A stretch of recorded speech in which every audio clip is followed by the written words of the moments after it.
রব আমার বলেন না দুনিয়ার মানুষ, দুনিয়াতে যদি তুমি সবচাইতে বড় মালিকের যদি সবচাইতে সফল কাম বান্দা যদি তুমি হতে চাও, তাহলে তোমার জন্য করণীয় হলো চারটা। এক নম্বরে করণীয় হলো ইয়া আইয়ুহাল্লাযীনা আমানুসবিরু, ও বান্দা তুমি দুনিয়াতে সব সময় ধৈর্য ধারণ করো। ওয়াসাবিরু, আল্লাহ তাআলা দুই নম্বরে বলে দেই ধৈর্যটারে মজবুত করে ধরো। ওয়ারাবিতু, ওয়ারাবিতুর ব্যাখ্যায় মুফাসসিরিনে কেরাম বলে দেই দুনিয়াতে তুমি কেমনে দ্বীনের পথে তুমি কেমনে চলবা, তুমি তোমাকে মালিকের আনুগত্যের পথে কেমনে চালাইবা, জিহাদের পথে তুমি তোমার নিজেকে কেমনে চালাইবা। তৃতীয় নম্বর এটার উপর তুমি ইস্তেকামাত থাকার চেষ্টা করবা। ডব আমার বলেন রে মানো। চতুর্থ নম্বরে তোমার জন্য করণীয় হলো, চতুর্থ নম্বরে করণীয় বিধান হলো ওয়াত্তাকুল্লাহ, মালিকের ভয় তুমি করবা। এক নম্বরে ধৈর্য ধারণ করবা, দুই নম্বরে ধৈর্যের উপর ইস্তেকামাত থাকবা, তিন নম্বরে দিনের উপর কেমনে চলবা সেই ফিকির করবা, চতুর্থ নম্বরে মালিকের ভয় তোমার দিলের ভিতরে তুমি রাখবা। যদি তুমি সেই চারটা কাজ করতে পারো, এক নম্বরে মালিকের ভয়, এক নম্বরে যদি তুমি সবসময় যদি তুমি ধৈর্য ধারণ করতে পারো, যদি একটা বান্দা দুনিয়াতে যদি ধৈর্য ধারণ করতে পারে, আজকে সেই বান্দা 20,000 টাকার মালিক, 20,000 টাকার মাধ্যমে যদি সেই বান্দাটা যদি ছোট্ট একটা ব্যবসা দেয়, ব্যবসাটারে যদি ইস্তেকামাতের সঙ্গে যদি সে লাইগা থাকে, ওয়াসাবিরু, সে যদি ব্যবসাটাকে মজবুত করে ধরে রাখে, ওয়ারাবিতু, ব্যবসাটাকে যদি সেই মালিকের সন্তুষ্টির জন্য যদি সে চালায় দেয়, আচ্ছা বলেন তো সেই বান্দা কি 1 বছর 2 বছর পরে গরিব থাকবে নাকি বড় লোক থাকবে? আমার যেই সমস্ত বান্দারা আজকে অলিপুর বাইতুল কারিম মসজিদের প্যান্ডেলের ভিতরে যেই সমস্ত বান্দারা বসে আছে, আবার যেই সমস্ত বান্দারা তাদের দুনিয়ার যত ঝামেলা আছে সমস্ত ঝামেলা থেকে ফারাগাত হাসিল করে যখন বসে আছে, এই সমস্ত বান্দারা কেন বসছি? আমি রবের কোরআন থেকে কথাগুলো শ্রবণ করার জন্য বসছি, আবার হাবিবের সুন্নতগুলো হাদিসগুলো শ্রবণ করার জন্য বসছি। ইচ্ছা করতে পারলে সেই বান্দাগুলো কিন্তু দুনিয়ার বিভিন্ন ফাহেশাতের মধ্যে লিপ্ত হয়ে যাইতে পারত, আবার বান্দাগুলো বিন্দু পরিমাণ কোনো ফাহেশা কাজের মধ্যে লিপ্ত হয় নাই। ইচ্ছা করলে কম্বল কেতা গায়ে দিয়ে সে ইচ্ছা করলে ঘুমায় থাকতে পারত, কিন্তু আবার বান্দাগুলো বিন্দু পরিমাণ কোনো ঘুমায় নাই। যেহেতু আমার বান্দা ঘুমায় নাই, বলে জিব্রাইল আমি তোমার সাক্ষী রাইকে বলি, যেই সমস্ত বান্দাগুলো আজকে আল কারিম মসজিদের মাহফিলের মধ্যে যারা বসে আছে, যদিও দুনিয়াতে সেই বান্দাগুলোর তেমন বেশি দাপট নাই, যদিও তেমন বেশি ক্ষমতার মালিক না, যদিও তেমন বেশি প্রভাবপত্তির মালিক না, তবে তুমি সাক্ষী থাকো আমি আমার সেই সমস্ত মানুষদেরকে বড় ভালোবাসি। সুবহানাল্লাহ। রব আমার বলেন না জিব্রাইল, শুধুমাত্র আমি রব যে তাদেরকে ভালোবাসি এতটুকুদের মধ্যে সীমাবদ্ধ নাই, বরং আমি রব তোমারে বর্ডার করে দিলাম। যেই সমস্ত বান্দাগুলো আজকে মাহফিলের মধ্যে বসে আছে, ইচ্ছা করলে সেই সমস্ত বান্দাগুলো গিয়ে কাজ কামের মধ্যে লিপ্ত থাকতে পারত, ইচ্ছা করলে সেই বান্দাগুলো ঘুমাইতে পারত, ইচ্ছা করলে সেই বান্দাগুলো বাচ্চা কাচ্চা সন্তানগুলো নিয়ে ব্যস্ত থাকতে পারত, বিভিন্ন দোকানপাটের মধ্যে বৈশা বাজে আলাপ করতে পারত, বিভিন্ন রকম খারাপ কাজের মধ্যে লিপ্ত থাকতে পারত। যেহেতু আমার বান্দাগুলো দুনিয়ার সমস্ত কাজগুলো ফালাইয়া আমি রবের কথাগুলো শ্রবণ করার জন্য যেহেতু আজকে মাহফিলের ভিতরে আইসা বসে আছি, আমার কথা শুনতেছি, আমি রবের প্রশংসাগুলো করতেছি, রবের বরত্বগুলো আদায় করতেছি, এই জন্য আমি রব বলে দিলাম তুমি, আমি রব তাদেরকে ভালোবাসি। শুধুমাত্র এতটুকু নয়, আমি রব বলে দিলাম তুমি জিব্রাইলও সেই সমস্ত বান্দাদেরকে ভালোবাসো। সুবহানাল্লাহ। রব বলেন আজকে যেই সমস্ত বান্দাগুলো আমার দিনের কথাগুলো শুনতেছে, শুধুমাত্র আমি রব তাদেরকে একা ভালোবাসি এতটুকুতেই সীমাবদ্ধ নয়, বরং রব বলেন যে জিব্রাইল তুমিও তাদেরকে ভালোবাসো। সুবহানাল্লাহ। শুধুমাত্র চাই না, আল্লাহ বলেন শুধু আমি ভালোবাসলাম, জিব্রাইল ভালোবাসলো এতটুকুদের মধ্যে সীমাবদ্ধ রাখলে চলবে না, বরং আসমানের মধ্যে যত ফেরেশতাকে আমি আল্লাহ তাআলা বিভিন্ন কাজের মধ্যে নিযুক্ত করলাম, যত ফিরিস্তা আছে সমস্ত ফিরিস্তাদেরকে তুমি ঘোষণা করে দাও, আজকে যেই বান্দাগুলো কোরআনের কথাগুলো শ্রবণ করতেছেন, যেই বান্দাগুলো আজকে হাদিসের কথা শ্রবণ করে, যেই বান্দাগুলো যত খারাপি আছে সমস্ত খারাপি থেকে বাইজা আছে, ওই বান্দাগুলোকে যেন শুধুমাত্র আমি রব ভালোবাসি এতটুকুনতেই সীমাবদ্ধ নয়, বরং তুমি ভালোবাসো এতটুকুনতেই সীমাবদ্ধ নয়, বরং যত আকাশের ফিরিস্তা আছে সমস্ত ফিরিস্তাদেরকে বলে দাও, আজকে যেই বান্দাগুলো এই মাহফিলের মধ্যে যারা বসে আছে, যারা কোরআনের কথাগুলো শুনতেছে, সমস্ত মানুষদেরকে যেন আসমানের সব ফিরিস্তারা ভালোবাসে। সুবহানাল্লাহ। যে রব বলে, যদি আজকে মাহফিলের ভিতরে অল্প মানুষ মনে করতে পারি যে এই মাহফিলের মনে হয় বিন্দু পরিমাণ কোনো দাম নাই, কোনো মূল্য নাই, রব বলেন যে আজকে যে মানুষগুলো বসে আছে, জিব্রাইল তুমি সাক্ষী থাকো আমি রব তাদেরকে ভালোবাসি। সুবহানাল্লাহ। আর রব যদি আমার হয়ে যায় আমার কোনো টেনশন আছে? দুনিয়া আখেরাতে উভয় জাহানে আমার কোনো টেনশন নাই। তা রব বলেন যে শুধুমাত্র আমি যে তাদেরকে ভালোবাসি এতটুকুনতেই সীমাবদ্ধ নয়, বরং জিব্রাইল তুমিও তাদেরকে ভালোবাসো, শুধুমাত্র আমি ভালোবাসলাম তুমি ভালোবাসলা এতটুকুনতেই সীমাবদ্ধ নয়, বরং আসমানের যত ফিরিস্তা আছে সমস্ত ফিরিস্তাদেরকে বলো তাদেরকে ভালোবাসতে। সুবহানাল্লাহ। শুধুমাত্র তাই নয়, জমিনে যত ফিরিস্তা আছে সমস্ত ফিরিস্তাদেরকে তুমি আদেশ করে দাও যে আজকে এখানে যারা কোরআনের কথা শুনে তাদেরকে রব ভালোবাসেন, জিব্রাইল ভালোবাসেন, আসমানের ফিরিস্তারা ভালোবাসে, জমিনের ফিরিস্তারা ভালোবাসে। শুধুমাত্র তা নয়, দুনিয়ার যত মানুষ আছে প্রত্যেকটা মানুষের দিলের ভিতরে তাদের প্রতি ভালোবাসা তৈরি করে দাও। সুবহানাল্লাহ। এজন্য দেখবেন যারা দুনিয়াতে ভালো মানুষ, যারা 5 ওয়াক্ত নামাজ পড়ে, যারা তাবলীগী সময় দেয়, যারা বিভিন্ন দ্বীনি কাজের সাথে যুক্ত, তাদেরকে সাধারণ মানুষ কথাবার্তা বলার ক্ষেত্রে, চালচলনের ক্ষেত্রে কি মহাব্বত করে কি করে না? মহাব্বত করে। কারণ এই ভালোবাসাটা কে ঢুকাই দিছে? আল্লাহ ঢুকাই দিছে। এজন্য আমরা যেমন একটা মাহফিলে আসতে পারছি, বসতে পারছি, খুশি না বেজার? এজন্য খুশি যে, এই জন্য আবারও বলছি আলহামদুলিল্লাহ। আমি আপনাদের সম্মুখে কোরআনুল কারীম থেকে একটা আয়াত পড়লাম। সম্মানিত মুসলমান ভাইয়েরা আমার, আল্লাহ তাআলা দুনিয়াতে যত মানুষকে সৃষ্টি করছেন, সমস্ত মানুষ দুনিয়াতে আইসা চায় যে সফল হবে। এটা মানুষ অটো চালায়, তাকে যদি আপনি বলেন যে ভাই দুনিয়াতে আপনি অটো চালিয়ে কি করবেন, সে আপনাকে এই উত্তরটা দিবে যে আমি অটো চালিয়ে এই ছোট্ট একটা গাড়ি চালায় একদিন আমি সফল হতে চাই। বলি কি বলে না? এটা মানুষ যদি সিএনজি চালায়, আপনি যদি তাকে বলেন যে আপনি সিএনজি চালিয়ে কি করবেন, আপনার ভবিষ্যৎ প্ল্যান প্রোগ্রাম কি, তখন সে বলবে যে আমি আমার এই সিএনজি এই ড্রাইভিংয়ের মাধ্যমে আমি ভবিষ্যতে সফল হতে চাই। দুনিয়ার যেই সমস্ত মানুষ আছে প্রত্যেকটা মানুষগুলোকে যদি আপনি বলেন যে আপনার ভবিষ্যৎ প্ল্যানিং কি, তখন সে বলবে যে আমি একদিন সফল হতে চাই। কিন্তু দুনিয়াতে কি কাজ করলে সফল হওয়া যায় সেই চিন্তা আজকে আমার মধ্যে নাই। মনে করলাম আজকে টাকা পয়সার মালিক হলাম, ক্ষমতার মালিক হয়ে গেলাম, সম্পদের মালিক হয়ে গেলাম, দুনিয়াতে যদি আমি একটা সুন্দর বাড়ি বানাইতে পারি, সুন্দর গাড়ি বানাইতে পারি, তাহলেই মনে হয় সফল। কথা বলেন, আজকে আমাদের চিন্তা চেতনা এমন না? আমরা মনে করি যে দুনিয়াতে যদি আমি সবচেয়ে বড় একটি ভ্যান্ডের একটা গাড়ি চালাইতে পারি তাহলেই মনে হয় আমি সফল। কথা কন, যে আমি যদি 5 তলা একটা বিল্ডিং সুন্দর করে কারুকার্য রচিত সুন্দর করে একটা আপাদমস্তক ভালো চমৎকার একটা বিল্ডিং যদি আমি তৈরি করতে পারি, এটার মাধ্যমেই মনে হয় দুনিয়াতে আমি সফল। এমন চিন্তা করি কি করি না? অথচ রব বলেন যে দুনিয়ার তোমার সফলতার মাপকাঠি কতটুকুন পর্যন্ত? যতদিন পর্যন্ত তোমার এই দিলের ভিতরে আত্মা আছে ততদিন পর্যন্ত তোমার দুনিয়ার সফলতা কাজে লাগবে। আচ্ছা বলেন তো, আজকে যদি আমার ভিতর থেকে যদি আত্মাটা চলে যায়, তো আমার দুনিয়ার চাকচিক্য রং তামাশা যা কিছু আছে এগুলো আবার বিন্দু পরিমাণ কোনো কাজে দিবে?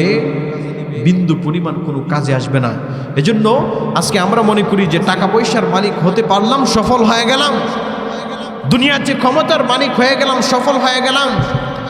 যে কিন্তু রব আমাকে যেই পদাঙ্ক অনুসরণ করতে বলেছেন সেই পথ আমি অনুসরণ করতে পারি নাই, শুধুমাত্র টাকা পয়সার মালিক হলাম, এতটুকুতেই আমি সফল কাম হয়ে গেলাম। অথচ রব বলেন ওয়া ইন্নামা তুওয়াফাউনা উজুরাকুম ইয়াউমাল কিয়ামা ফামান যুহজিহা আনিন নারি ওয়া উদখিলাল জান্নাতা ফাকাদ ফাজ। আল্লাহ তাআলা বলেন, দুনিয়াতে আজকে মনে করো তুমি টাকা পয়সার মালিক হয়ে গেল, তুমি বড় সফল হয়ে গেলাম। দুনিয়াতে আজকে ক্ষমতার মালিক হয়ে গেলাম, এমন একটা চিন্তা করো এই ক্ষমতা আবার দুনিয়াতে সবচেয়ে বড় সফল কাম বানাই দিবে। দুনিয়াতে আমি প্রভাব প্রতিপত্তির মালিক হয়ে গেলাম, এটা মনে হয় সবচেয়ে বড় সফল কাম বানাই দিবে। আল্লাহ তাআলা বলে দেই, দুনিয়ার ক্ষমতা তোমার বিন্দু পরিমাণ কোনো সফল কাম বানাতে পারে নাই। দুনিয়ার ক্ষমতা তোমার সবচেয়ে বড় সফল বানাতে পারে নাই। দুনিয়ার সম্পদ তোমার দুনিয়াতে সবচেয়ে বড় সফল কাম বানাতে পারে নাই। দুনিয়াতে একটা বাড়ি বানাইলা, এই বাড়ির মাধ্যমে তুমি বিন্দু পরিমাণ কোনো সফল কাম হতে পারো নাই। রব আমার বলেন রে বানো, দুনিয়াতে আজকে চিন্তা করো তুমি একটা ক্ষমতার মালিক হয়ে গেলা, তুমি সবচেয়ে বড় সফল কাম হয়ে গেলা। তুমি বাড়ির মালিক হয়ে গেলা, তুমি দুনিয়াতে সবচেয়ে বড় সফল কাম হয়ে গেলা। তুমি ক্ষমতার মালিক হয়ে গেলা, তুমি দুনিয়াতে সবচেয়ে বড় সফল কাম হয়ে মালিক হয়ে গেলা, তুমি দুনিয়াতে সবচেয়ে বড় সফল কাম হয়ে গেলা। তুমি একটা মেম্বার হয়ে গেলা, তুমি দুনিয়াতে সবচেয়ে বড় সফল কাম হয়ে গেলাম। দুনিয়াতে তুমি একটা এমপি হইছো, মনে কর না তুমি সবচেয়ে বড় সফল, কিন্তু রব বলেন এটার মাধ্যমে তুমি সবচেয়ে বড় সফল কাম হতে পারো নাই। যদি তুমি সবচেয়ে বড় সফল হতে চাও, রব তোমার জন্য দুনিয়াতে যেই রব তোমার মৃত্যুর পরে তোমার জন্য যেই জান্নাত বানালেন, তোমার জন্য যেই জাহান্নাম বানালেন, তুমি তোমার আমলের মাধ্যমে দুনিয়াতে রবের পথ অনুসরণ করে যদি তুমি জান্নাতে প্রবেশ করতে পারো, তুমি জাহান্নাম থেকে যদি বাঁচতে পারো, দুনিয়ার যত গুনাহের পথ আছে সমস্ত গুনাহের পথ থেকে যদি তুমি বাইচা থাকতে পারো, রবের জান্নাতের মালিক যদি হতে পারো রে, তাহলে তুমি হবা সবচাইতে বড় সফল। সুবহানাল্লাহ। দুনিয়াতে আজকে আমি মনে করলাম ক্ষমতার মালিক হইছি, আমি সবচাইতে বড় সফল কাম হয়ে গেলাম। আজকে টাকার মালিক হয়ে গেলাম, দুনিয়াতে সবচেয়ে বড় সফল কাম হয়ে গেলাম। রাহমাতুল লিল আলামিন বলে দেই, ওয়ামান ইয়াতামাদা আলা মালিহি কাল্লা। দুনিয়াতে যেই বান্দা মনে করে আমি দুনিয়াতে সবচেয়ে বড় টাকার মালিক হয়ে গেলাম, আমার টাকা আবার সবচেয়ে বড় সফল কাম বানাবে, এই চিন্তা যখন কোনো বান্দা করে, রাহমাতুল লিল আলামিন বলেন রব সেই বান্দার মালের মধ্যে কমতি দিতে শুরু করে। দুনিয়াতে যেই বান্দা মনে করছো ক্ষমতার মালিক হয়ে গেলাম, ওয়ামান ইয়াতামাদা আলা সুলতানিহি, রাহমাতুল লিল আলামিন বলে দেই যেই বান্দা মনে করে দুনিয়াতে আবার বাদশাহী সবচেয়ে বড় সফল কাম বানাই দিল, আমি একটা চেয়ারম্যান হয়ে গেলাম, আমি একটা সম্মানিত মেম্বার হয়ে গেলাম, আমি একটা এমপি হয়ে গেলাম, আমি দেশের প্রধানমন্ত্রী হয়ে গেলাম, আমার সেই বাদশাহী আমার দুনিয়াতে সবচেয়ে বড় সফল কাম বানাবে। রাহমাতুল লিল আলামিন বলে দেই, ওয়ামান ইয়াতামাদা আলা সুলতানিহি দাল্লাহ। যখন কোনো বান্দা এই চিন্তা করবে দুনিয়াতে আমি সবচেয়ে বড় ক্ষমতার মালিক হয়ে গেলাম, প্রভাব প্রতিপত্তির মালিক হয়ে গেলাম, আমি সবচেয়ে বড় ক্ষমতার মালিক হয়ে গেলাম, এই ধারণা সেই বান্দা করবে, আমার রব সেই বান্দাকে দুনিয়া এবং আখিরাতে উভয় জাহানের মধ্যে লাঞ্ছিত করে দিবে। কারণ রে মুসলমান শুনো, দুনিয়াতে যেমন ক্ষমতার মালিক ছিল, নমরুদের চাইতে বড় ক্ষমতাবান বলা কোনো মানুষ দুনিয়াতে ছিল না। নমরুদকে রব ছোট্ট একটা ন্যাংরা মশার মাধ্যমে দুনিয়া থেকে বিদায় করে দিছে। দুনিয়ার ক্ষমতার মালিক কাউকে দুনিয়া এবং আখিরাতে সবচেয়ে বড় সফল কাম বানাতে পারে নাই। এজন্যই তো কবি বলেন, নিজের পাপের অপরাধে নমরুদ করলো গাদ্দারি, মাতার বেটা নিরাময়ে খাইল রে জুতার বাড়ি, সে তো হলো খুদার সাথে বেয়াদবির পরিণাম, পায়ে পড়লে সম্মান জুতা, গায়ে পড়লে অপমান। যে নমরুদ মনে করলো সে দুনিয়াতে সবচেয়ে বড় সফল মালিক, তারে সুলতানাত দিছে, তারা রাজত্ব দান করছে, তারে ক্ষমতা দান করছে, সে আবার মালিকের বিরুদ্ধে যখন অবাধ্যতা যখন করা শুরু করছে, মালিক তখন তারে শুধুমাত্র ছোট্ট একটা ন্যাংরা মশার মাধ্যমে দুনিয়া থেকে সে ধ্বংস করে দিয়েছেন। সুবহানাল্লাহ। এজন্য দুনিয়াতে ক্ষমতার মালিক হলাম, দুনিয়াতে টাকা পয়সার মালিক হলাম, দুনিয়াতে সবচেয়ে বড় বেশি প্রভাব প্রতিপত্তির মালিক হয়ে গেলাম, এটার মাধ্যমে দুনিয়াতে সবচেয়ে বড় সফল কাম হওয়া যায় না। রব বলেন যে আমি তোমার জন্য দুনিয়াতে যেই পদাঙ্ক অনুসরণ করার কথা বলছি, এটা যদি তুমি করতে পারো তাহলে তুমি দুনিয়া এবং আখিরাত উভয়টাতেই সফল হবা। সুবহানাল্লাহ।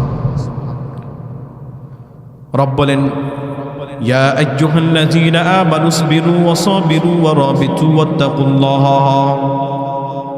দুনিয়া এবং আখিরাতে উভয় জাহানের মধ্যে যদি তুমি সবচেয়ে বড় সফল কাম হতে চাও, শুধুমাত্র দুনিয়াতে না আখিরাতে উভয় জাহানের মধ্যে যদি তুমি সবচেয়ে বড় সফল কাম হতে চাও, তাহলে তোমার জন্য করণীয় বিধান হলো চারটা।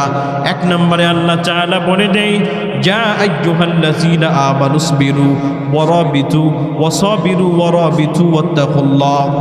রব আমার বলেন না দুনিয়ার মানুষ, দুনিয়াতে যদি তুমি সবচেয়ে বড় মালিকের যদি সবচেয়ে সফল কাম বান্দা যদি তুমি হতে চাও, তাহলে তোমার জন্য করণীয় হলো চারটা। এক নম্বরে করণীয় হলো ইয়া আইয়ুহাল্লাযীনা আমানু ইসবিরু, ও বান্দা তুমি দুনিয়াতে সব সময় ধৈর্য ধারণ করো। ওয়াসাবিরু, আল্লাহ তাআলা দুই নম্বরে বলে দেই ধৈর্যটারে মজবুত করে ধরো। ওয়ারাবিতু, ওয়ারাবিতুর ব্যাখ্যায় মুফাসসিরিনে কেরাম বলে দেই দুনিয়াতে তুমি কেমনে দ্বীনের পথে তুমি কেমনে চলবা, তুমি তোমাকে মালিকের আনুগত্যের পথে কেমনে চালাইবা, জিহাদের পথে তুমি তোমার নিজেকে কেমনে চালাইবা। তৃতীয় নম্বর এটার উপর তুমি ইস্তেকামাত থাকার চেষ্টা করবা। ডব আমার বলেন রে মানুষ। চতুর্থ নম্বরে তোমার জন্য করণীয় হলো, চতুর্থ নম্বরে করণীয় বিধান হলো ওয়াত্তাকুল্লাহ, মালিকের ভয় তুমি করবা। এক নম্বরে ধৈর্য ধারণ করবা, দুই নম্বরে ধৈর্যের উপর ইস্তেকামাত থাকবা, তিন নম্বরে দিনের উপর কেমনে চলবা সেই ফিকির করবা, চতুর্থ নম্বরে মালিকের ভয় তোমার দিলের ভিতরে তুমি রাখবা। যদি তুমি সেই চারটা কাজ করতে পারো, এক নম্বরে মালিকের ভয়, এক নম্বরে যদি তুমি সবসময় যদি তুমি ধৈর্য ধারণ করতে পারো, যদি একটা বান্দা দুনিয়াতে যদি ধৈর্য ধারণ করতে পারে, আজকে সেই বান্দা 20,000 টাকার মালিক, 20,000 টাকার মাধ্যমে যদি সেই বান্দাটা যদি ছোট্ট একটা ব্যবসা দেয়, ব্যবসাটারে যদি ইস্তেকামাতের সঙ্গে যদি সে লাইগা থাকে, ওয়াসাবিরু, সে যদি ব্যবসাটাকে মজবুত করে ধরে রাখে, ওয়ারাবিতু, ব্যবসাটাকে যদি সেই মালিকের সন্তুষ্টির জন্য যদি সে চালায় দেয়, আচ্ছা বলেন তো সেই বান্দা কি 1 বছর 2 বছর পরে গরিব থাকবে নাকি বড় লোক থাকবে? একটা মানুষ 50,000 টাকা খরচ করে একটা ব্যবসা দিল। আপনাদের এলাকাতে এমন মানুষ নাই আজকে থেকে 20 বছর পরে লোকটা খুবই গরিব ছিল, কিন্তু সে একটা ব্যবসা বাণিজ্য দিল, অথবা সে প্রবাসের বাড়িতে চলে গেল, কষ্ট করে করে করে করে ধৈর্য ধারণ কইরা সে একটু একটু কইরা কইরা যখন ধৈর্য ধারণ করলো, এক সময় ছিল 20,000 টাকার মালিক, কিন্তু আজকে সে 50 লক্ষ টাকার মালিক। এমন মানুষ আপনাদের সমাজে নাই মনে হয়? আছে, সব জায়গাতে আছে। যে রব বলেন যে তুমি যদি এক নম্বর ইয়া আইয়ুহাল্লাযীনা আমানু ইসবিরু, হে বান্দা তুমি যদি ধৈর্য ধারণ করতে পারো, ওয়াসাবিরু, ধৈর্যটাকে যদি মজবুত করে ধরতে পারো, ওয়ারাবিতু, ওয়ারাবিতুর ব্যাখ্যায় মুফাসসিরিনে কেরাম বলেন যে কেমনে তুমি দুনিয়াতে দ্বীনের পথে চলবা সেই ফিকির যদি তুমি করতে পারো, এই তিনটা কাজ যদি করতে পারো, তুমি দুনিয়াতেই সফল হইতে পারবে। সুবহানাল্লাহ। আর চতুর্থ নম্বর হলো ওয়াত্তাকুল্লাহ, যে আল্লাহর ভয় থাকতে হবে। শুধুমাত্র ধৈর্য ধারণ করলেন, ধৈর্যের মাধ্যমে ব্যবসাটাকে চালিয়ে গেলেন, কিন্তু আপনার ভিতরে আল্লাহর ভয় নাই। আচ্ছা বলেন তো তাহলে কি ব্যবসার মধ্যে ওজনে কম দিবেন নাকি বেশি দিবেন? কম দিবেন। এজন্য শুধুমাত্র ধৈর্যতার সঙ্গে ব্যবসা করলাম, কিন্তু চতুর্থ নম্বর যেই গুণ আছে মালিকের ভয়, এই মালিকের ভয় যদি আমার দিলের ভিতরে না থাকে, এই সফলতার মাধ্যমে দুনিয়ার সফল হওয়া যাবে, কিন্তু এটার মাধ্যমে মালিকের কাছে আখিরাতের সফল অর্জন করা যাবে না। এই সফলতার মাধ্যমে কোনোদিন জান্নাতে যাওয়া যাবে না। এজন্য আমাদেরকে ধৈর্য ধারণ করতে হবে। মুফাসসিরিনে কেরাম তাফসীরের কিতাবের মধ্যে লিখেন, আল্লামা মুফতি শফি রহমতুল্লাহ আলাই, বর্তমান পাকিস্তানের জাস্টিস সাবেক মুফতি তাকি উসমানী দামাত বারকাতুহু মুনার আব্বাজি, মুফতি শফি রহমতুল্লাহ আলাই, উনি তাফসিরে মারিফুল কোরআনের মধ্যে বলেন যে দুনিয়ার যে মুমিন বান্দা ধৈর্য ধারণ করবে 3 জায়গাতে। কই জায়গাতে বলেন? দুনিয়াতে মানুষ ধৈর্য ধারণ করবে কই জায়গাতে? তিন জায়গাতে ধৈর্য ধারণ করবে। এর মধ্য থেকে এক নম্বর হলো সবরুন আলাল ইবাদত। দুনিয়াতে মানুষ ধৈর্য ধারণ করবে ইবাদতের উপরে। কিসের উপরে? ইবাদতের উপরে ধৈর্য ধারণ করবে। কিন্তু আজকে আমাদের অবস্থা হলো ইবাদতের ক্ষেত্রে আমাদের কোনো ধৈর্য নাই। আছে? নামাজে যদি আপনাদের ইমাম সাহেব যদি তেলাওয়াতটা একটু লম্বা করে তো পিছন থেকে কাশতে থাকে, এমন মানুষ নাই? ইমাম যদি একটু লম্বা তেলাওয়াত নেই তো পিছন থেকে জনগণ সাধারণ মানুষ গলা কাশি দিতে থাকে যে তার ইবাদতের মধ্যে দীর্ঘ সময় ইস্তেকামাত নাই। অথচ রব বলেন যে দুনিয়াতে তোমরা এক নম্বর ধৈর্য ধারণ করবা ইবাদতের মধ্যে, নামাজের মধ্যে ধৈর্য ধারণ করবা, দ্বীনি কাজের মধ্যে ধৈর্য ধারণ করবা। দুনিয়ার সামান্য তুমি একটু অন্যায় কাজ, পাপ কাজের ক্ষেত্রে আমরা লম্বা সময় পর্যন্ত নষ্ট করে দেই, কিন্তু ইবাদতের ক্ষেত্রে আইসা 1 মিনিট যদি লম্বা হয়ে যায় তো আমাদের দিলে আর মানে না। এমন মানুষ আমাদের সমাজে আছে না নাই? অথচ হাদিসে কুদসিতে আল্লাহ তাআলা বলেন যে একটা মানুষ ইবাদতের ক্ষেত্রে কি পরিমাণ ধৈর্য ধারণ করবে। ক্বালা রাসূলুল্লাহ সাল্লাল্লাহু আলাইহি ওয়াসাল্লাম আন তা'বুদাল্লাহা কাআন্নাকা তারাহু ফাইন লাম তাকুন তারাহু ফাইন্নাহু ইয়ারাক। রাহমাতুল লিল আলামিন বলে দেই, দুনিয়াতে যখন ইবাদতের মধ্যে তুমি দাঁড়াইবা, মালিকের সামনে যখন নামাজে দাঁড়ায় যাও, মালিকের সন্তুষ্টির জন্য যখন তুমি দুনিয়াতে কোনো কাজ করো, তখন তুমি তোমার দিলের ভিতরে এতটুকুন পরিমাণে ইমানের মজবুতি তুমি রেখে নাও, আমি যে নামাজটা পড়তেছি আমি আমার রবকে আমি নিশ্চর্ম চক্ষু দ্বারা দেখতেছি। আমি যে আমার নামাজের মধ্যে দাঁড়াইছি, আমি আমার নামাজের মাধ্যমে দাঁড়ানোর মাধ্যমে আনতা আবুদাল্লাহা কাআন্নাকা তারা, তুমি তোমার ইমানের মাধ্যমে এমন একটা চিন্তা তুমি করে নাও, আমি আমার রবকে নিশ্চর্ম চক্ষু দ্বারা আমি দেখতেছি। রাহমাতুল লিল আলামিন বলে দেয়, এতটুকুন পরিমাণ চিন্তা যদি তুমি করতে না পারো, ফাইন লাম তাকুন তারাহু ফাইন্নাহু ইয়ারাক, যদি তুমি এই চিন্তা করতে না পারো আমি আমার চোখের মাধ্যমে রবকে আমি দেখতে পারি না, এতটুকুন পরিমাণ ইমানের পাওয়ার আমার ভিতরে নাই। নবী আমার বলেন যে উম্মত শুনো, কমপক্ষে এতটুকুন পরিমাণে চিন্তা তুমি তোমার দিলের ভিতরে তুমি রাখো, আমি যে কাজটা করতেছি আমার রব কিন্তু আমারে দেখতেছি, আমি যে নামাজ পড়তেছি আমার রব কিন্তু আমারে দেখতেছি, আমি যে সিজদা দিতেছি আমার রব কিন্তু আমারে দেখতেছে, আমি যে ব্যবসা করতেছি আমার রব কিন্তু আমারে দেখতেছে, আমি যে মানুষের সম্পদ চুরি করতেছি আমার রব কিন্তু আমারে দেখতেছে, আমি যে মানুষকে ওজন কম দেই আমার রব কিন্তু আমারে দেখতেছে। নবী আমার বলে উম্মত শুনো, কমপক্ষে তুমি এতটুকুন পরিমাণ চিন্তা তুমি নিয়ে দাঁড়াও, আমি যে দুনিয়াতে কদম দিতেছি আমার রব কিন্তু আমারে দেখতেছে। এই চিন্তা যদি দুনিয়াতে কোনো বান্দা যদি করতে পারে, এর মাধ্যমে কোনো দিন দুনিয়াতে গুনাহ হবে না। যে জন্যই তো নবী আমার বলেন রে মানো, যখন তুমি নামাজের মধ্যে দাঁড়ায় যাও তখন তুমি তোমার দিলের ভিতরে এমন একটা চিন্তা করবা, আমি যে নামাজে দাঁড়াইছি আমার রব কিন্তু আমারে দেখতেছেন। এমন চিন্তা যখন কোনো বান্দার দিলের ভিতরে যখন আসতে পারে, তার মাধ্যমে কোনো দিন গুনার কাজ হবে না, তার মাধ্যমে কোনো দিন গর্হিত কাজ হতে পারে না, তার মাধ্যমে কোনো দিন জিনার কাজ হতে পারে না, সে কোনো দিন জবান দিয়ে মিথ্যা কথা বলতে পারে না, আরেকজনের ব্যাপারে মিথ্যা অপবাদ পর্যন্ত দিতে পারে না। কওমি মাদ্রাসার একটা কিতাব আছে, যেই কিতাবের নাম হলো, একটা কিতাবের মধ্যে একটা ঘটনা আছে। দুইটা বন্ধু ছিল, এক বন্ধুর নাম ছিল আব্দুল্লাহ আর একটা বন্ধুর নাম ছিল ইসম। একটা বন্ধু ভালো আর একটা বন্ধু খারাপ। এক বন্ধু 5 ওয়াক্ত নামাজ পড়ে আর এক বন্ধু নামাজ পড়ে না। এক বন্ধু রোজা রাখে আর এক বন্ধু রোজা রাখে না। এক বন্ধু যখন সে জবান দিয়ে কথা বলে সত্য বলে, আর এক বন্ধু কথাই কথাই মিথ্যা বলে। এমন মানুষ আমাদের সমাজে নাই? কথাই কথাই মিথ্যা বলে। আমি ভালো মানুষ কিন্তু আমার সঙ্গে যেই বন্ধু চলে সেই বন্ধু খারাপ, এমন সমাজের মধ্যে নাই? আমার সন্তানটা ভালো কিন্তু তার যে সঙ্গী আছে, সে যার সঙ্গে উঠা বসা করে সেই সঙ্গীটা খারাপ, এমন সন্তান আমাদের সমাজের মধ্যে আছে না নাই? আছে। দুই বন্ধুর মধ্যে থেকে 1 নাম্বার বন্ধু ছিল ভালো, যখন মসজিদ থেকে যখন আজান হয়ে যায়, আজানের সময় সেই বিন্দু পরিমাণ বাড়িতে থাকতে পারে না, রবের কুদরতি কদমে সিজদা দেওয়ার জন্য মসজিদে চলে যায়। যখন ফজরের আজান হয়ে যায়, ঠান্ডা পানি দিয়ে উযু কইরা সে মসজিদে চলে যায়। যখন জোহরের সময় যখন আজান দিয়া দেয়, তখন সে দুনিয়ার যত ঝামেলাগুলো আছে সমস্ত ঝামেলাগুলোকে সে পিছনে ফাইলা নামাজে দাঁড়ায় যায়। আসরের সময় যখন ডাকে, সেই বান্দা তখন আসরের সময়ও পর্যন্ত মসজিদে চলে যায়। মাগরিবে যখন রব ডাকে, তো সে মাগরিবের সময় চলে যায়।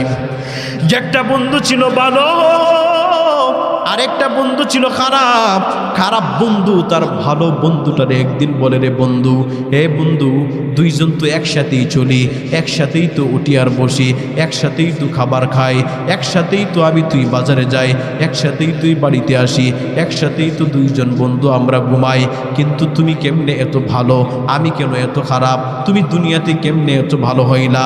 যখন আজান হয়ে যায় তখন তুমি 5 ওয়াক্ত নামাজ তুমি যথারীতি আদায় করে নাও, মানুষের সঙ্গে কোনোদিন মিথ্যা বলো না, মানুষের কোনোদিন ওজনে কম দাও না, কিন্তু আমি দুনিয়াতে এত খারাপ কেন?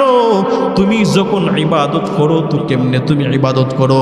তখন সে আব্দুল্লাহ বলে, রে বন্ধু, আমি যখন নামাজের মধ্যে যখন দাঁড়ায় যাই, আমি যখন কোনো ইবাদতের মধ্যে যখন দাঁড়ায় যাই, তখন আমি 2টা ওযু করি। কয়টা ওযু? আমরা যখন নামাজের সময় যখন মসজিদে যখন আজান হয়ে যায়, আপনি ওযু কয়বার করেন? কথা বলেন, কয়বার? একবার ওযু করি। এই যে আমরা ইশারের নামাজ পড়লাম একটু আগে, ইশারের সময় আপনি কয়বার ওযু করছেন? একবার। তো আব্দুল্লাহ বলে, বন্ধু, আমি যখন নামাজে দাঁড়াই তখন আমি 2টা ওযু করি। সুবহানাল্লাহ বলে, যে আমি দুনিয়ার সমস্ত মানুষ যখন নামাজে দাঁড়ায় যাই, সব মানুষগুলো ওযু করে একবার, আর আমি আব্দুল্লাহ যখন নামাজে দাঁড়াই তো নামাজের পূর্বে আমি ওযু করি 2বার। সুবহানাল্লাহ। তখন তার বন্ধু ইসম বলে যে, তুমি 2বার ওযু করো কেমনে? আব্দুল্লাহ যখন বলে, বন্ধু, আমি যখন নামাজে দাঁড়াই, নামাজে দাঁড়ানোর আগ মুহূর্তে আমি তখন ওযুর যেই সুন্নত মুস্তাহাব যেই নিয়মগুলো আছে, হাত দৌত করা, হ্যাঁ, কবজি পর্যন্ত দোয়া, কুনুই পর্যন্ত দোয়া, হ্যাঁ, তারপরে মুখ দৌত করা, কুনি করা, নাকে পানি দেওয়া, এই সমস্ত শরীয়ত সম্মত আমাদের ওযুর যেই তরিকা আছে, এই সুন্নত তরিকায় ওযু করার পরে আমি দ্বিতীয়বার আরেকটা ওযু করি। সুবহানাল্লাহ। তখন তার বন্ধু বলেছে, বন্ধু, দ্বিতীয়বার তুমি আবার কেমনে ওযু করো? তখন আব্দুল্লাহ বলে, আমি দ্বিতীয়বার এমন একটা ওযু করি, আমার দুনিয়ার যত কাজ আছে, আমার যত ব্যবসা প্রতিষ্ঠান আছে, আমার যা কিছু আছে, সমস্ত কাজ থেকে, সমস্ত ব্যবসা থেকে, সমস্ত সন্তানের টেনশন থেকে, স্ত্রীর টেনশন থেকে, মা বাবার যত পেরেশানি আছে, সমস্ত কিছু থেকে আমি আমার দিলটাকে আবার পুত পবিত্র বানায় একটা ওযু করে নেই। সুবহানাল্লাহ। যে প্রথম ওযু হলো আপাদমস্তক, আমার চামড়ার উপরের যেই অঙ্গ প্রত্যঙ্গ আছে ওযুর, এগুলোকে আমি ধৌত করার মাধ্যমে ওযু করি। আর দ্বিতীয় নম্বর ওযু হলো, আমি যখন নামাজে দাঁড়াবো, নামাজে দাঁড়ানোর আগ মুহূর্তে আমার দুনিয়ার যত টেনশন আছে, যত টেনশন আছে, যত ঝামেলা আছে, ব্যবসা প্রতিষ্ঠান, সন্তান, বাড়ির সমস্ত টেনশন থেকে আমি আমার দিলটাকে আগে পুত পবিত্র বানাই দিই। সুবহানাল্লাহ। আব্দুল্লাহ বলে, রে বন্ধু, শুনো, আমি যখন নামাজে দাঁড়াই তখন 1 নম্বর ওযু হলো আমি আবার অঙ্গ প্রত্যঙ্গগুলোকে ধৌত করে ফেলি। যখন আমি আবার অঙ্গ প্রত্যঙ্গগুলোকে যখন আমি ধৌত করে ফেলি, ধৌত করার মাধ্যমে আমি আমার উপরের লেভেলটাকে একবার যখন ওযু বানাই, একবার ওযু বানানোর পরে দ্বিতীয়বার যখন আমি আরেকটা ওযু করি, কেমনে জানুনি? বলে, কেমনে করো?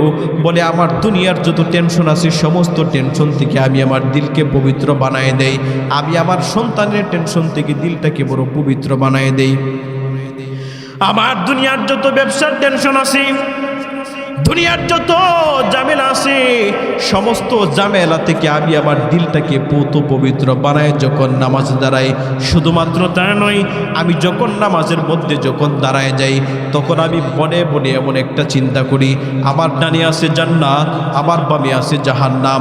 আমি যদি সুন্দর করে যদি নামাজটা পড়ি আমি যাব জান্নাতে, আর যদি সুন্দর করে না পড়তে পারি আমি যাব জাহান্নামে। শুধুমাত্র তাই নয় রে বন্ধু, শুনো,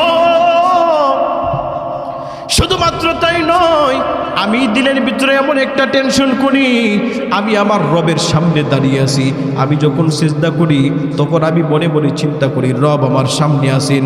এমন চিন্তার মাধ্যমে যখন নামাজটা পড়ি, এই নামাজ আমার দুনিয়ার সব গুনাহ থেকে বাঁচায় রাখে। সুবহানাল্লাহ। আব্দুল্লাহ বলে, বন্ধু আমি দুইটা উজুর মাধ্যমে নামাজ পড়ি। দুনিয়ার যত মানুষ আছে সমস্ত মানুষ তো নামাজের পূর্বে একটা উজু করে, আর আমি নামাজের পূর্বে দুইটা উজু করি। দুইটা উজুর মাধ্যমে যখন আমি নামাজে দাঁড়াই, আমি তখন দিলের ভিতরে এমন একটা চিন্তা করি যে আমি যে নামাজে দাঁড়াইলাম, আমার এক পার্শ্বে আছে জান্নাত, আরেক পার্শ্বে আছে জাহান্নাম।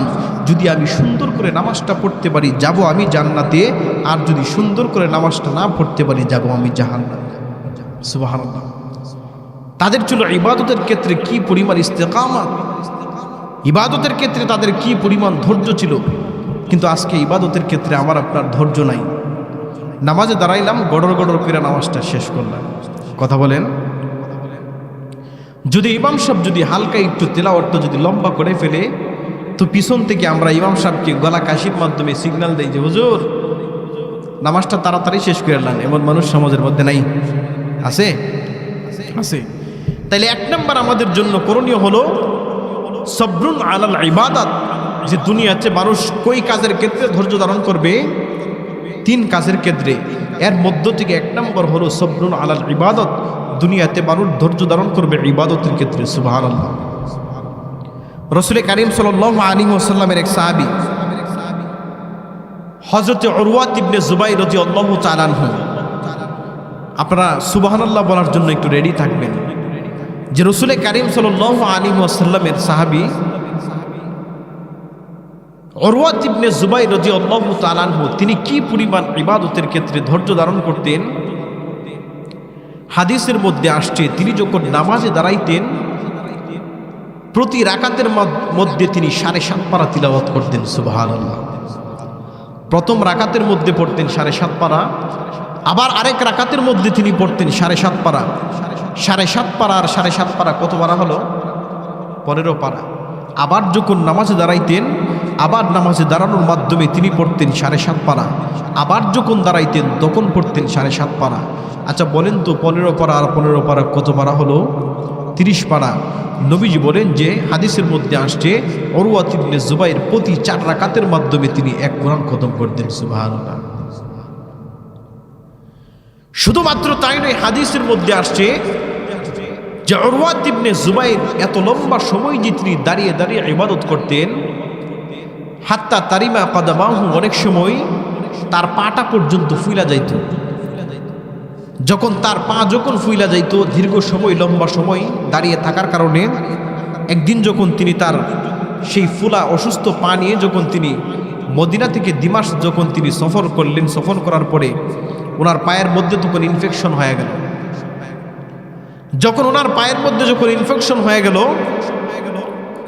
তখন উনি যখন ডাক্তারের শরণাপন্ন হলেন, ডাক্তারের শরণাপন্ন হওয়ার পরে ডাক্তার বললেন যে উনি যে লম্বা সময় দীর্ঘ সময় যে পায়ে হেঁটে যে আসছে, এই জন্য ওনার পায়ের মধ্যে ইনফেকশন হয়ে গেছে, পায়ের মধ্যে পছন্দ উঠতে শুরু করছে। নাউজুবিল্লাহ। তো বলছে যে ওনার পাটাকে অপারেশন করতে হবে, যে ওনার পাটাকে অপারেশন যদি না করে তাহলে সামনে ওনার সম্পূর্ণ যে পাটা আছে সমস্ত পাটাকে কাইটা ফেলাই দিতে হবে। তো উরওয়া ইবনে জুবাইরের কাছে যখন বললেন যে তুমি যদি তোমার পাটাকে যদি অপারেশনের মাধ্যমে যদি কেটে না ফেলে দাও, তাহলে এটার মাধ্যমে তোমার সমস্ত শরীর পর্যন্ত পচে যাইতে পারে। উরওয়া ইবনে জুবাইর প্রথম অবস্থায় মনে মনে চিন্তা করলেন যে আমি যদি আমার পাটাকে যদি কেটে যদি ফেলে দেই, তাহলে যদি আমি আমার পাটাকে যদি কেটে ফেলে দেই, তাহলে আমি এক কোরআন খতম কেমনে দিব? আমি আমার পা কাটতে পারবো না। ডাক্তার যখন তাকে বললেন যে পা কর্তন করা ছাড়া তোমার বিন্দু পরিমাণ কোনো উপায় নাই, তখন উরওয়া ইবনে জুবাইর তিনি সিদ্ধান্ত জানাই দিলেন, হ্যাঁ আমি আমার পাকে কেটে ফেলে দিতে চাই। যখন অপারেশন যখন সাকসেস হলো, মালিকের কাছে 2টা হাত উত্তোলন করে তিনি বলেন যে রব, তুমি তো মনে মনে চিন্তা করতে পারো যে আগে আমার 2টা পা সচল ছিল, ভালো পা ছিল, এজন্য 2টা পায়ের মাধ্যমে আমি দাঁড়িয়ে দাঁড়িয়ে ইবাদত করতাম। আর এখন যেহেতু আমার পা দুইটা নাই, একটা পা যেহেতু আমার কেটে ফেলে দেওয়া হয়েছে, একটা পা দিয়ে মনে হয় এখন দীর্ঘ সময় কোনো আমি ইবাদত করতে পারবো না। যে রব তুমি এমনটা ধারণা করতে পারো যে আগে আমার দুইটা পা ছিল, দুইটা পা দিয়ে দাঁড়িয়ে দাঁড়িয়ে আমি ইবাদত করতাম, আর এখন যেহেতু একটা পা আমি কেটে ফেলে দিলাম, এজন্য মনে হয় আমি একটা পা দিয়ে দাঁড়িয়ে দাঁড়িয়ে ইবাদত করতে পারবো না। রবকে তিনি বলেন যে রব তুমি সাক্ষী থাকো, আমি আমার একটা পায়ের মাধ্যমেই প্রতি 4 রাকাতের মাধ্যমে আমি এক কোরআন খতম দেব। সুবহানাল্লাহ। কি পরিমাণ ইবাদতের ক্ষেত্রে তাদের ধৈর্যতা ছিল। কিন্তু আজকে আমাদের অবস্থা কেমন? যদি সামান্য পরিমাণ নামাজের মধ্যে যদি তিলাওয়াত লম্বা হয়ে যায় তো আমাদের নামাজ থেকে মনোযোগ চলে যায়। এজন্যই রাসূল বলেন যে 1 নম্বর হলো সবরুন আলাল ইবাদত, যে দুনিয়াতে মানুষ 1 নম্বর ইবাদত করবে, 1 নম্বর দুনিয়াতে ধৈর্য ধারণ করবে কিসের উপরে? ইবাদতের উপরে। 2 নম্বর সবরুন আনিল মাআসি, 2য় নম্বর হলো দুনিয়াতে মানুষ ধৈর্য ধারণ করবে গুনাহ থেকে বাঁচার জন্য। আচ্ছা বলেন তো, দুনিয়াতে এমন কোনো মানুষ আছে যার জিন্দেগিতে কোনো গুনাহ নাই? এখানে এমন কেউ বলতে পারবেন যে আমার কোনো গুনাহ নাই? আছে? আমি যে এলাকায় থাকি ওই এলাকার পাশে একটা লোক আছে, 5 ওয়াক্ত নামাজ পড়ে না, কোনো সময় সে রমজানের রোজাগুলোকে রাখে না, শুক্রবারে জুমার নামাজেও আসে না। যদি তাকে দাওয়াত দেওয়া হয় যে ভাই নামাজ পড়তেন না, তখন সে বলে যে আমি কি পাপ করছি যে আমি নামাজ পড়তাম। সে কি বলে? যে আমি কি পাপ করছি যে আমি নামাজ পড়তাম। তার মানে সে পাপকে পাপ মনে করলো না। যে ভাইয়ের আমার, দুনিয়াতে রব যেই সমস্ত মানুষগুলোকে সৃষ্টি করছেন, প্রত্যেকটা মানুষগুলোকে দুনিয়াতে রব ইবাদত করার যোগ্যতা দিয়েছেন, আবার সে দুনিয়াতে খারাপ কাজ করার যোগ্যতা দিয়েছেন। দুনিয়াতে মানুষ গুনাহ করবে, এটাই স্বাভাবিক, মানুষ গুনাহ করতেই পারে, এটা মানুষের প্রাকৃতিক স্বভাব। রব মানুষকে সেই যোগ্যতা দিয়ে দুনিয়াতে সৃষ্টি করছেন। রব বলেন দুনিয়াতে যেই মানুষটা গুনাহ করার ক্ষমতা আছে, ইচ্ছা করলেই সেই গুনাহ করতে পারে, কিন্তু আমার বয়ে সেই বান্দা গুনাহ করলো না, যদি সে গুনাহ থেকে নিজেকে বাঁচিয়ে রাখতে পারে, আমি রব তার সম্মান এবং মর্যাদা ফিরিস্তার চাইতেও বেশি দিয়া দিই। সুবহানাল্লাহ। ফিরিস্তার চাইতেও তার সম্মান বেশি। রাসূল কারীম সাল্লাল্লাহু আলাইহি ওয়াসাল্লাম বলেন দুনিয়াতে যখন একটা মানুষ যখন গুনাহ করে ফেলে, আত্তাইবু মিনাজ যামবি কামাল্লা যামবালা, গুনাহ করার পরে যখন সে গুনাহ থেকে যখন তওবা করে, মালিকের কাছে যখন তার জিন্দেগির যত গুনাহ আছে সমস্ত গুনাহের জন্য যখন সে অনুতপ্ত হয়ে যায়, রব বলেন যে আত্তাইবু মিনাজ যামবি কামাল্লা যামবালা। রাসূল বলেন যে আমি রব তাকে এতটুকুন পরিমাণে পুত পবিত্র বানায় দেই যে কামাল্লা যামবালা, যেন সেই বান্দার আমলের মধ্যে বিন্দু পরিমাণ কোনো গুনাহ নাই। সুবহানাল্লাহ। উদাহরণ দিতে গিয়ে কিতাবের মধ্যে আসছে, দুনিয়াতে সাধারণত একটা সাদা কাগজের মধ্যে, আচ্ছা বলেন তো, এখানে যদি একটা পেন্সিলের আকারে যদি আমি আমার নামটা লিখি, যতই অত্যাধুনিক জিনিসের মাধ্যমে যদি আমি এখান থেকে যদি আমার নামটাকে মুছে ফেলি, এখানে যে একটা লেখা ছিল এমন একটা ভাব ভঙ্গিমা থাকবে কি থাকবে না? যত অত্যাধুনিক সিস্টেমে আপনি লেখাটাকে উপড়ে ফেলতে চান, আপনার দ্বারা কি সম্ভব হবে? এখানে যে একটা লেখা ছিল এমন একটা ভাব থাকবে কি থাকবে না? অবশ্যই থাকবে। কিন্তু রাসূল কারীম সাল্লাল্লাহু আলাইহি ওয়াসাল্লাম বলেন দুনিয়াতে যেই বান্দা গুনাহ করলো, গুনাহ করার পরে সে যখন গুনাহ থেকে যখন অনুতপ্ত হয়ে আমি মালিকের কাছে যখন তওবা করতে পারে, আমি রব তাকে এতটুকুন পরিমাণে পুত পবিত্র বানায় দেয় যেন সেই বান্দার আমলের মধ্যে বিন্দু পরিমাণ কোনো গুনাহ নাই। সুবহানাল্লাহ। এজন্য মানুষ গুনাহ করতে পারে, এটা স্বাভাবিক।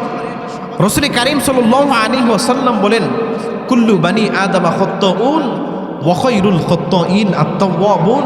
রাসূল বলেন দুনিয়াতে যত বনি আদম আছে প্রত্যেকটা বনি আদম গুনাহ করবে, এটাই স্বাভাবিক, সে গুনাহ করতেই পারে, কিন্তু সমস্ত বনি আদমের মধ্য থেকে সবচেয়ে ওয়া খায়রুল খাত্তাইন আত-তাওয়াবুন, উৎকৃষ্ট মানুষ হলো সে যেই মানুষ দুনিয়াতে শয়তানের প্ররোচনায় পড়ে গুনাহ করলো, আবার যখন রবের ভয় যখন তার দিলের ভিতরে যখন ঢুকলো, ওয়া খায়রুল খাত্তাইন আত-তাওয়াবুন, মালিকের কাছে তার আপাদমস্তককে নত করে যখন তওবা করে, রবের কাছে তার মর্যাদা সবচাইতে বেশি বেড়ে যায়। সুবহানাল্লাহ। এজন্য আমাদের দ্বারা গুনাহ হয়, এটা স্বাভাবিক কি স্বাভাবিক না? অবশ্যই স্বাভাবিক, এটা গুনাহ করতেই পারি। قال رسول الله صلى الله عليه وسلم كل امتي معافى الا المجاهرين। নবী আমার বলেন যে উম্মত শুনো, দুনিয়াতে আজকে তুমি গুনাহ করলা, গুনাহ করার পরে তুমি আবার অন্য একটা মানুষকে তুমি সাক্ষী রাখলা। এমন মানুষ আমাদের সমাজের মধ্যে আছে না নাই? এটা গুনাহ করছে, অন্যের একটা গাছ থেকে নারিকেল ঢাব একটা চুরি করছে, সকালবেলা আবার তার বন্ধুরা এসে বলে, রে বন্ধু, গতকাল রাতে অমুকের গাছ থেকে আম চুরি করলাম, নারিকেল চুরি করলাম। যদিও সে খেল তামাশার মাধ্যমে যদি এটা করে, অথচ মালিকের কাছে হাসরের ময়দানে এটার জন্য সে ধরা খায় যাইবে। নবী আমার বলে উম্মত শুনো, দুনিয়াতে তুমি একটা গুনাহ করছো, কুল্লু উম্মতি মুআফান ইল্লাল মুজাহিরিন। এটা গুনাহ করার পরে তুমি গোপনে গোপনে যদি রবের কাছে যদি তুমি তওবা করতে পারো, তাহলে রব তোমাকে মাফ করে দিবেন, সুবহানাল্লাহ। আর যদি গুনাহ করার পরে যদি তুমি আরেকটা বান্দাকে যদি সাক্ষী রাখো, তাহলে এটার মাধ্যমে এই সাক্ষী রাখার কারণে রব তোমার এই জিন্দেগিতে কোনোদিন মাফ করবে না। এজন্য কুল্লু উম্মতি মুআফান ইল্লাল মুজাহিরিন। রব বলেন যে দুনিয়াতে যেই সমস্ত বান্দা আছে, যদি কোনো বান্দা গুনাহ করার পরে যদি সে মালিকের কাছে যদি তওবা করতে পারে, মালিক আমি রব তার জিন্দেগির যত গুনাহ আছে সমস্ত গুনাহগুলোকে মাফ করে দেই। কিন্তু সাবধান, যেই মানুষটা গুনাহ করলো, গুনাহ করার পরে আরেকজন মানুষকে সে কুল্লু উম্মতি মুআফান ইল্লাল মুজাহিরিন আরেকটা মানুষের কাছে সে প্রকাশ করলো, আরেকটা মানুষকে সে সাক্ষী রাখো, সাবধান, রাসূল বলেন যে আমি আমার এই সমস্ত অপদার্থ বান্দাদেরকে এমনিতেই স্বাভাবিকভাবে আমি কোনোদিন মাফ করব না। এজন্য সম্মানিত ভাইয়ের আমার, দুনিয়াতে আমি আপনি আসছি, দ্বিতীয় নম্বর আমাদের জন্য সবর করার বিষয় হলো আমরা সবসময় গুনাহ থেকে কিভাবে বাঁচতে পারি, সেই ব্যাপারে আমাদেরকে ধৈর্য ধারণ করা লাগবে। এজন্যই তো রাসূল বলেন যে আত্তাইবু মিনাজ জামবি কামাল্লা জামবালা। দুনিয়াতে একটা মানুষ যতটুকু পরিমাণ গুনাহ করুক না কেন, তার 70 বছর 80 বছর জিন্দেগিতে অনেক গুনাহ করছে, কিন্তু আমি রবের প্রতি যদি অনুতপ্ত হয়ে যদি সে বিন্দু পরিমাণ তওবা করতে পারে, আমি রব তার জিন্দেগির সব গুনাহ মাফ করে দেই, সুবহানাল্লাহ। যেই কথাগুলো বললাম, আল্লাহ তাআলা যেন এই কথাগুলোর উপর আমল করার তৌফিক দান করেন। যেহেতু হুজুর চলে আসছে, মুরব্বী মানুষ, আমার উস্তাদ সমতুল্য, হুজুরকে রাইখা কথা বলাটা কোনোভাবে উচিত না। এজন্য যে কথাগুলো বললাম, যে এক নম্বর আমাদেরকে দুনিয়াতে এবং আখিরাতে উভয় জাহানে যদি আমরা সফল হতে চাই, আজকে দুনিয়াতে মনে করলাম টাকা পয়সার মালিক হলাম, সম্পদের মালিক হলাম, ক্ষমতার মালিক হলাম, দুনিয়াতে সবচেয়ে বড় সফল কাম হয়ে গেলাম। রব বলেন না না, তোমার জন্য সবচেয়ে বড় সফল হলো দুনিয়াতে আমি রব তোমাকে যেমনভাবে চলার জন্য রাস্তা দিলাম, তুমি যদি ইবাদতের ক্ষেত্রে ধৈর্য ধারণ করতে পারো, তুমি যদি গুনাহ থেকে কেমনে বাঁচবা এটার মধ্যে যদি ধৈর্য ধারণ করতে পারো, তোমার উপর যখন কোনো বিপদ আসে তখন যদি তুমি ধৈর্য ধারণ করতে পারো। রাহমাতুল্লিল আলামিন বলেন, তিরমিজি শরীফের 3993 নম্বর হাদিস, রাসূল বলেন যে ইন্নাল্লাহা ইজা আরাদাল্লাহু বিআবদিহিল খায়রা ফাআজ্জালা লাহুল উকুবাতা ফিদ দুনিয়া। রাসূল বলেন যে দুনিয়াতে যে সমস্ত বান্দাদেরকে রব ভালোবাসেন তাদেরকে দুনিয়াতে বিপদ দেয়, সুবহানাল্লাহ। ওয়া ইজা আরাদাল্লাহু বিআবদিহিল খায়রা বিআবদিহিশ শাররা, আর রব দুনিয়াতে যেই বান্দার অকল্যাণ চান, আমসাকা আনহু বিজাম্বিক, রব বলেন যে আমি তাকে লাগামবিহীন দুনিয়াতে ছাইরা রাখি। যখন সে মৃত্যুবরণ করার পরে যখন আমার কাছে আসবে তখন আমি তাকে লাগাম টেনে ধরব। এজন্য দুনিয়াতে আমাদের উপর বিপদ আসতে পারে, আমার দ্বারা গুনার কাজ হতে পারে, কোনোদিন নৈরাশ হওয়া যাবে, বিন্দু পরিমাণ কোনো নৈরাশ হওয়া যাবে না। আল্লাহ তাআলা যেন আমার বলা যেই সমস্ত কথাগুলো আছে এই কথাগুলোর উপর সর্বপ্রথম আমাকে আপনাকে সবাইকে আমল করার তৌফিক দান করেন। সকলে বলুন আমিন। ওয়া আখির দাওয়ানা আলহামদুলিল্লাহি রাব্বিল আলামিন। আসসালামু আলাইকুম ওয়া রাহমাতুল্লাহি ওয়া বারাকাতুহু।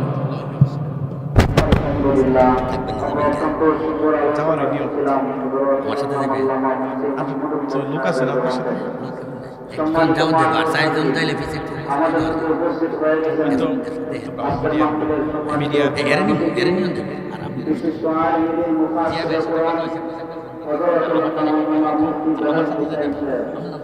এই মুহূর্তে আপনাদের সঙ্গে আলোচনা পেশ করবেন মুফতি বেলাল হোসেন সাহেব। এর আগে হুজুরের সঙ্গে সফরে এত আসছেন কষ্টই বা আর কে যায় কষ্ট করে যাইতাম হুজুর বললেন কিসের ইসলামী আমার সাথে